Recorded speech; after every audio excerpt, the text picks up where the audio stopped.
Nous en venons donc à la discussion générale et la parole est à Monsieur Alain Tourret pour le groupe RDP.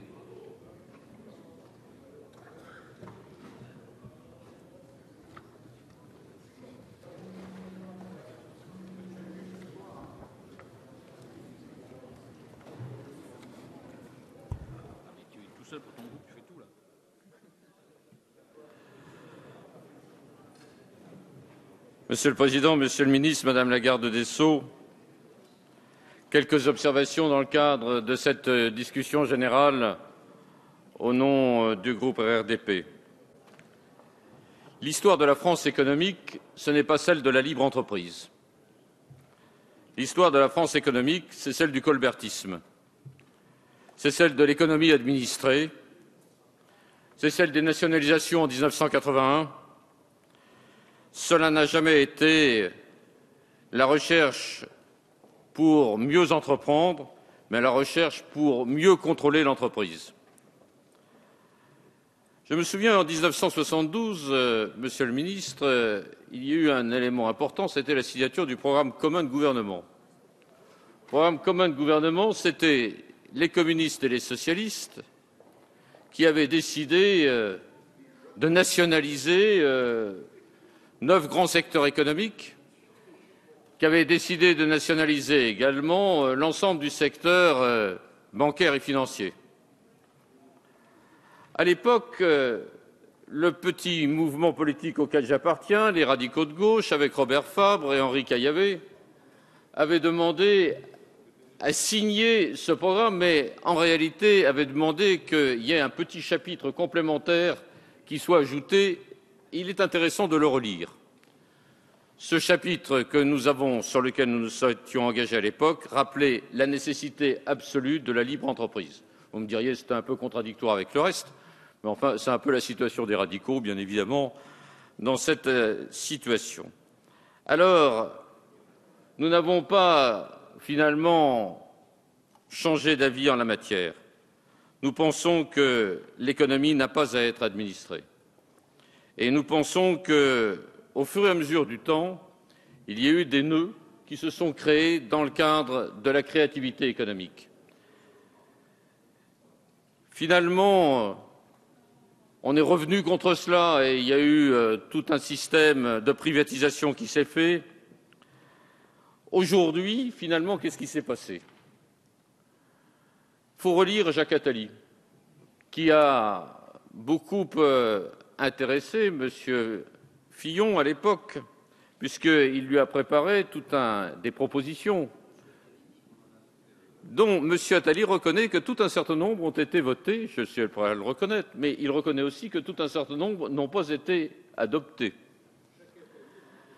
Jacques Attali a intéressé la droite, Jacques Attali a intéressé la gauche, car Jacques Attali, il est au-dessus de la droite et de la gauche.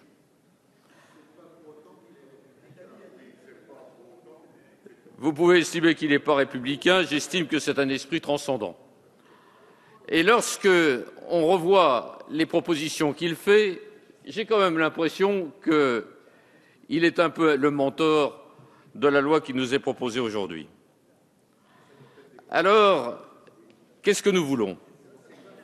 Nous voulons essentiellement non pas un collectivisme, non pas un libéralisme, mais ce que j'appellerais une créativité raisonnée. La créativité raisonnée, qu'est-ce que c'est? C'est la possibilité de mettre l'action de l'État au service de la liberté d'entreprendre.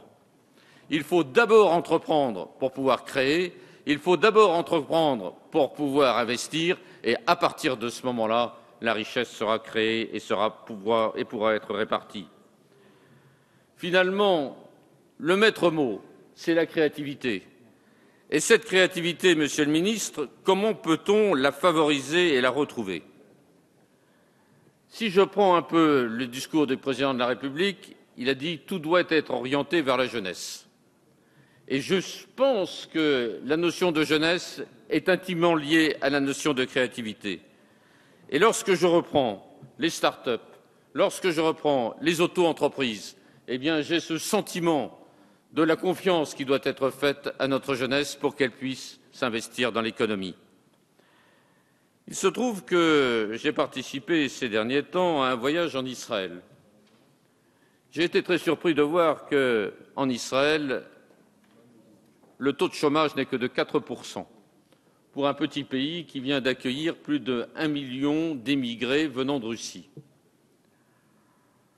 Et pour m'en être entretenu avec les responsables économiques locaux, on a regardé le taux des start-up et le nombre de start-up créées. Sachez simplement ceci, qu'Israël crée chaque année autant de start-up que toute l'Europe réunie. Autant de start-up que toute l'Europe réunie.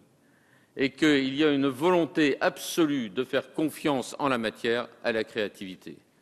Et lorsque vous faites confiance à la créativité, vous créez des emplois et vous diminuez le taux de chômage. Eh bien, c'est un peu cela que nous voulons et c'est en cela que nous souhaitons que cette loi soit un modèle. Alors, elle est multiple, elle est diverse, elle a de multiples chapitres, mais bien évidemment, ils sont complémentaires les uns des autres. Certes, ce n'est pas un plan en 2 parties, 2 sous-parties comme à Sciences Po, mais c'est beaucoup plus un plan comme sur la matière universitaire où l'on raisonne chapitre par chapitre et la vérité du texte vient à la fin. Alors ça permet, à partir de ce moment-là, d'avoir beaucoup plus de liberté en matière de complémentarité, de coproduction législative, en particulier lorsque l'on passe devant la commission spécialisée. Pourquoi est-ce que nous avons pu finalement enrichir le texte de manière aussi forte? Plus de 400 amendements ont été adoptés. C'est unique dans l'histoire de la République. Unique. Mais pourquoi?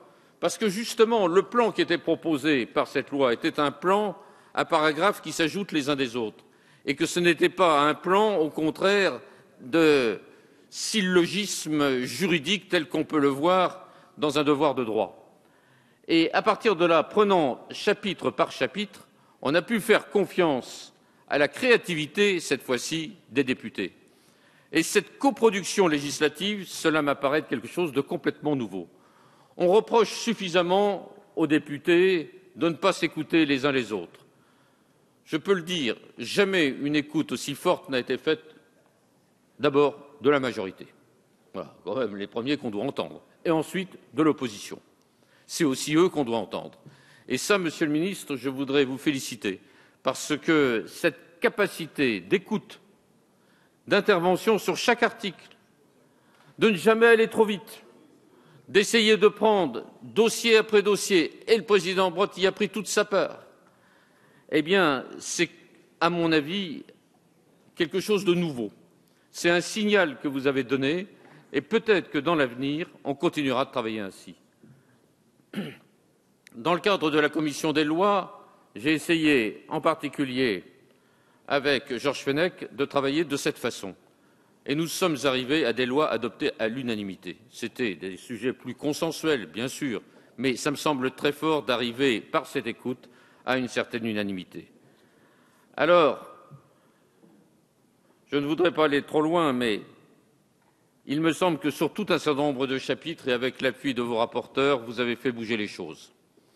Vous avez fait bouger les choses sur tout ce qui concerne les participations de l'État. Je félicite mon amie Clotilde Walter pour la manière dont elle a présenté un sujet bien difficile.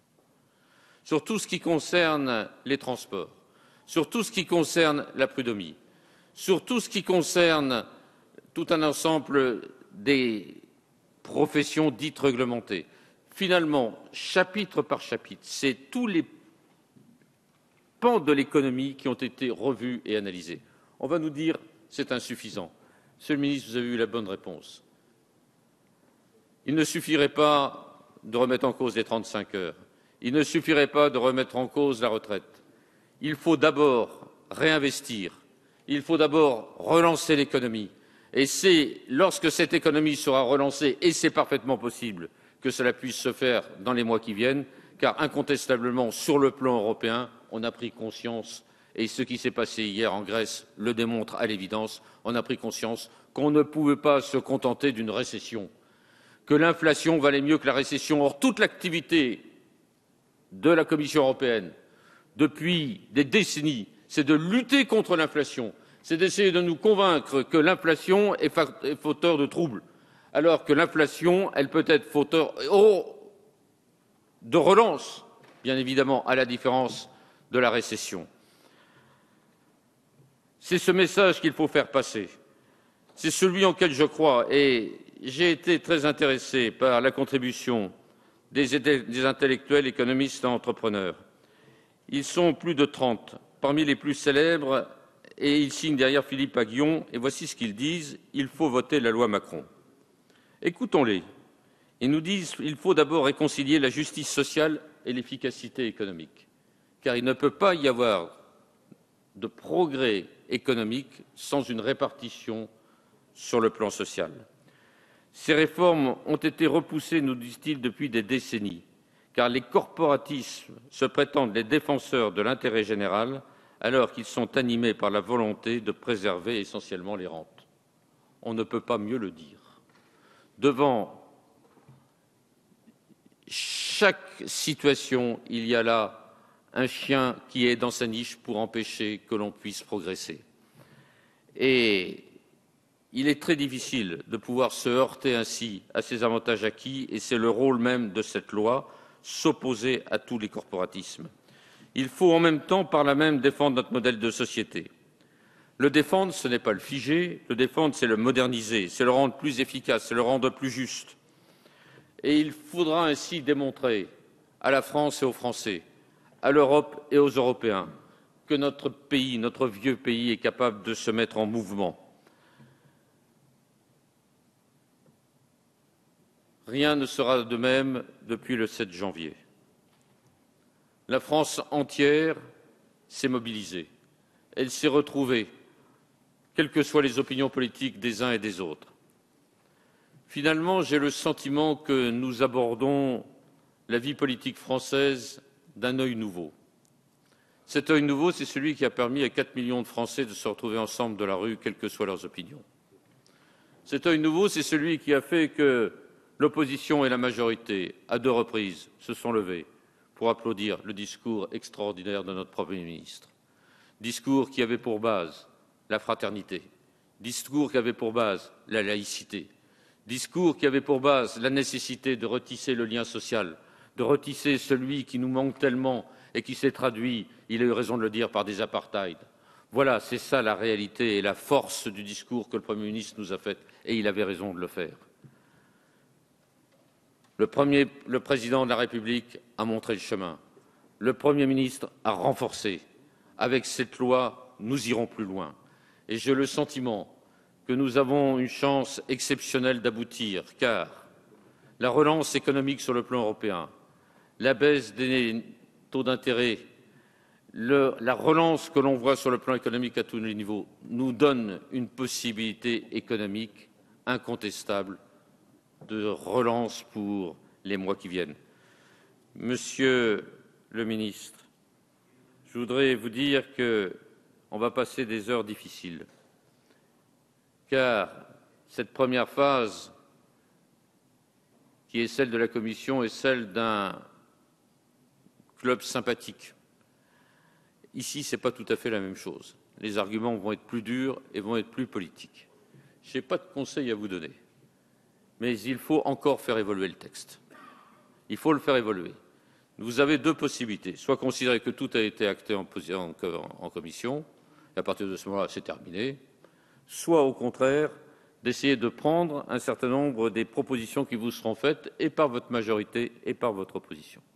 C'est ce que je me permets de vous conseiller, afin de faire en sorte que le texte continue d'avoir son unité, que le texte soit désormais enrichi, et qu'il soit enrichi, c'est-à-dire qu'on puisse aller au-delà, que sur tout un certain nombre de sujets, on puisse pousser ce qui a déjà été retenu.